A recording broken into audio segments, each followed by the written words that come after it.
Good morning, campers, and welcome back to the Hotel Quarantine Diaries, day 1. Breakfast has arrived. This is what we have today. So, to start with, we've got Cocoa Pops today, which I'm very excited about because I've not had those for years, with some semi-skimmed milk. We've got a croissant with some black currant jam. We've got nasi goreng, which is a bit weird for breakfast, but that's because I didn't fill out my form in time, which is here, and I didn't actually do it in time, and I don't even know what I circled. I didn't even know what to choose because I didn't really want bacon and scrambled egg roll, so it doesn't matter. I've got a strawberry yoghurt, an easy peeler, and an orange and mango smoothie. So that looks really tasty. I'm quite excited about having Cocoa Pops, if I'm honest. So I will have that in a moment. So it has just started raining, unfortunately. This is the first rain in England so far. People are still outside doing their exercise. No one's gone inside yet. That's the British way. Persevere through the weather, whatever happens. Alan Partridge is still going for it. Okay, so it is 10 to 1 and lunch has just arrived. Today's lunch, we have a packet of sea salt black pepper crisps. I love black pepper. Coronation chicken sandwich. We have a bottle of water again. I feel this is a wasted option because we have water in the tap, which is perfectly fine in this country. I know it doesn't taste as good, but it's cold, and this isn't. We've got soup. I can't remember what this is. Here's a menu I prepared earlier. It's a smooth soup. You see? A nice little poppy seed roll. We got some OJ again. An apple. I'm not sure. That looks very, very shiny. It's like it's been waxed. Can you see that? Very shiny. This is the most exciting thing on the menu. It's a Biscoff bar. God knows how many calories are in this. It's like a millionaire's shortbread type thing, but with Biscoff biscuits on the top. And we have some butter for the roll, but I don't really need to add more calories to my life. This is something else that I thought of earlier when I was getting ready. I don't know why. In the cutlery pack that we get here, we get a knife, a fork, a spoon, but we also get a soup spoon. And I absolutely love soup spoons that are round like this. I don't know why, I just have a thing about them. I really love eating soup with a proper soup spoon rather than a dessert spoon. That's attention to detail in my opinion. I'm not going to add pepper to this because hopefully it's seasoned already.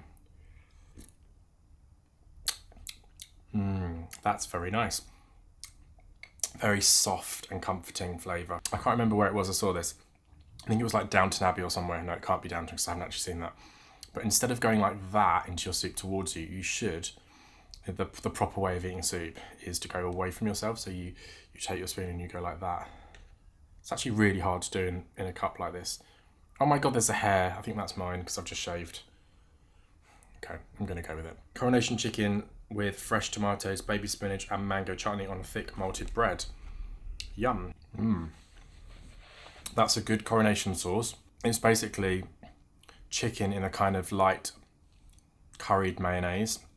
And apparently the story goes that Queen Victoria liked some of the Indian spices that she became accustomed to. And she asked for them to make a new kind of type of filling for a sandwich. The tomatoes in this, they're really ripe and juicy and sweet. And it goes really well with the spinach, that fresh, really fresh spinach. I'm glad I made that choice. So I think this is proper squeezed orange. And I watched a whole program all about how the Florida orange industry got massive, and it was all about making people drink orange juice so that they could use up the crop of oranges. They had a massive excess of oranges. So they developed orange juice as a kind of breakfast juice, and no one really drank orange juice before that point. And now orange juice is in like a massive decline because people are drinking loads of other juices. It's got the flavour that you'd expect. So it's tasty. This is a British brand, I believe. I do actually really love their crisps because they're kind of more like kettle chips, rather than like thin crisps like Walker's or Lay's, as they're known around the world. Real crisp cheese flavour's really strong. It knocks your head off. It's brilliant. Skin on edge thing going on. You see that? It's like a crisp that's bubbled into like a bubble, and that's a winner when you get one of those in a packet. Now the bread roll is a bread roll. I don't think you need to see me eat that really. I do love poppy seeds on bread. There was an amazing baker's near my dad's house. We always used to get this really crusty loaf of bread that had poppy seeds all over it. Honestly, this bread was so crispy on the outside. It used to like crunch, and it made the most amazing toast. And that baker's closed down a few years ago. It's not there anymore, unfortunately. The inside of the bread was like a cloud. It was so incredibly light, but it was absolutely amazing bread. Can I just point out this amazing mug? Multicolored kind of effect, and it's absolutely amazing. And I actually had this in Dubai and I brought it home because I was like, I cannot leave that. A good cup of tea is the colour of He-Man. That's absolutely incredible. Goes very well with a good cup of tea.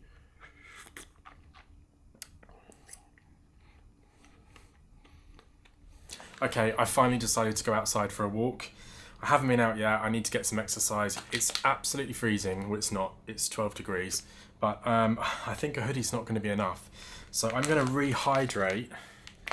re-aerate my coat and my hat, which I suctioned into this wafer thin.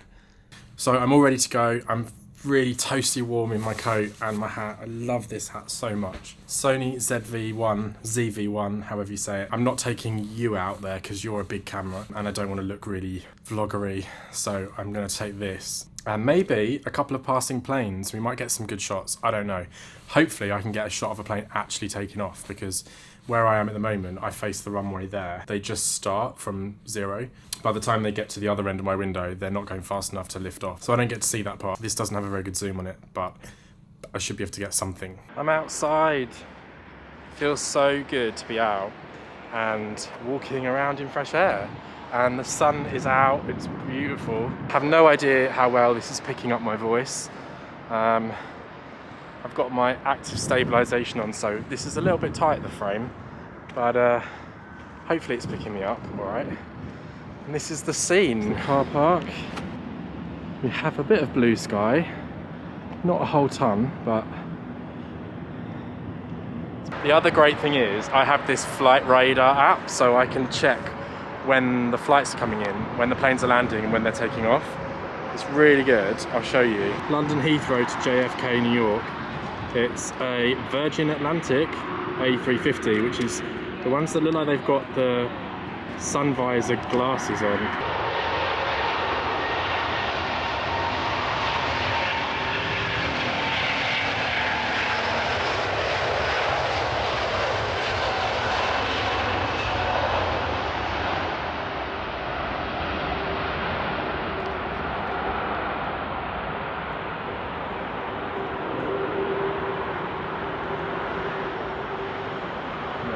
Too far away. I'll just about make it out.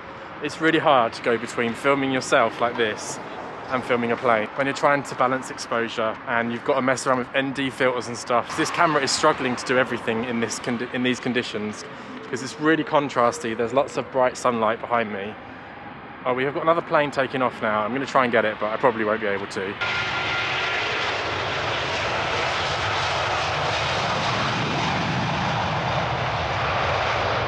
I'll just get the plane shots from indoors, from the window. I think I'll have a better chance then. And we'll go from there. Well, we have a plane coming in. I'm probably not going to be able to see it though. Don't know what that is. That looks like a 777 to me. Well, it could be actually a 787. Those wings are very high. That's a 787.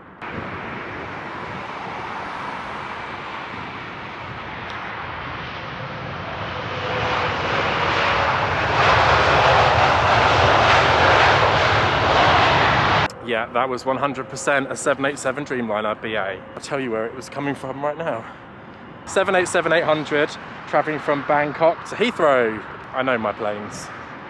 I've been plane geeking since I was teenager. So this is actually like a bit of a holiday for me being here at this hotel. I'm forced to look out the window and watch planes land and take off every day. Some people see that as like prison, but I'm seeing it as like total geek out. And I know there's some of those people on my Facebook. James Smith, Pete Milnes.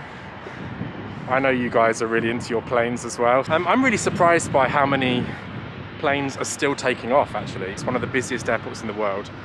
I don't think it's the busiest anymore. I think it's been overtaken by a couple of other airports, but it's still up there in probably the top 5. I'm pretty sure that we have a bunch of passenger planes that are still coming in empty, because I've seen Qatar, I've seen some Etihad, I've seen some Emirates.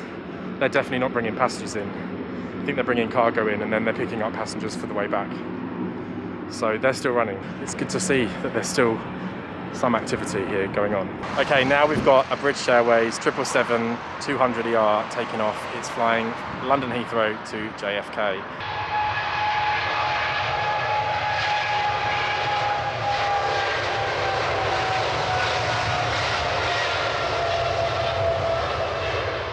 That is the last plane I have taken off from the outside to give you today.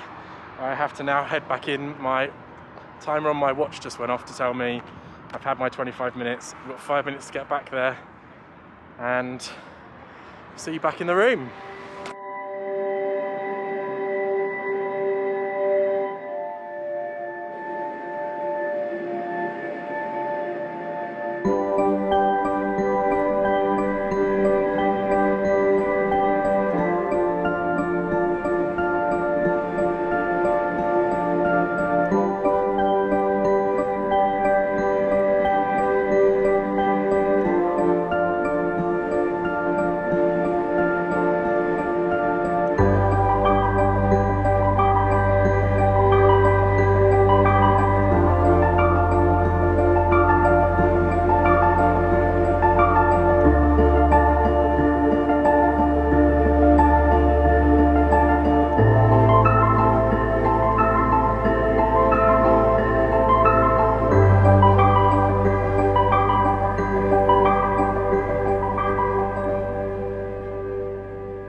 It's dinner time.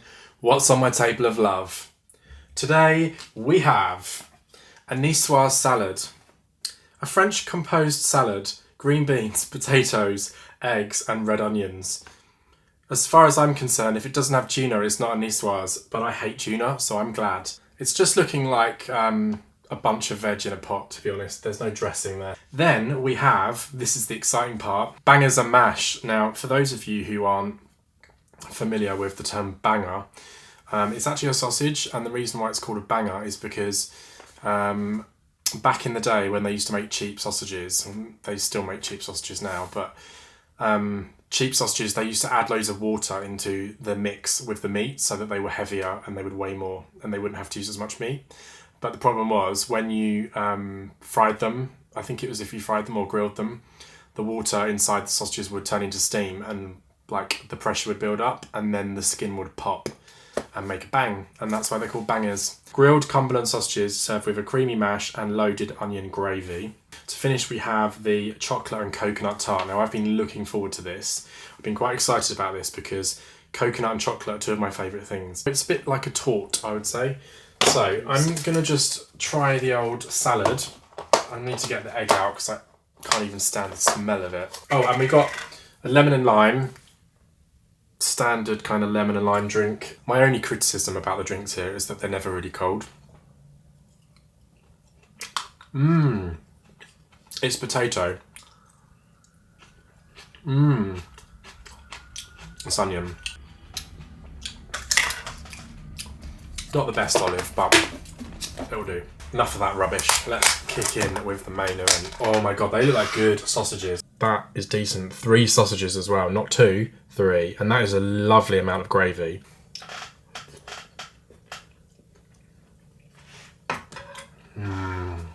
That's honestly the most delicious thing I've eaten in a long time. I really miss British sausages and they are not disappointing. The mash is really creamy. It's like almost like puree. They're really, really tasty. So I've got my tea now and I've got my chromatic mug. I'm going to call it my hollow mug. It's a hollow mug. Christine the Science Queen would be pleased. Some of you may know what that means. So I'm going to try my coconut chocolate torte Tellini thing. Oh, that smells chocolatey.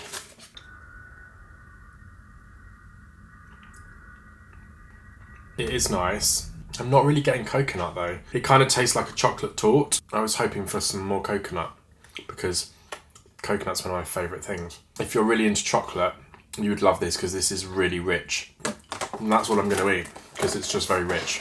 I'm very conscious of the fact that I'm not going to be moving much this week. Like I went out for half an hour today and that's the most you're allowed to have. Which is probably quite generous considering they've got 700 people staying at this hotel and they have to escort everyone to their rooms when they first get here. It's a really well organised operation here. I'm really impressed.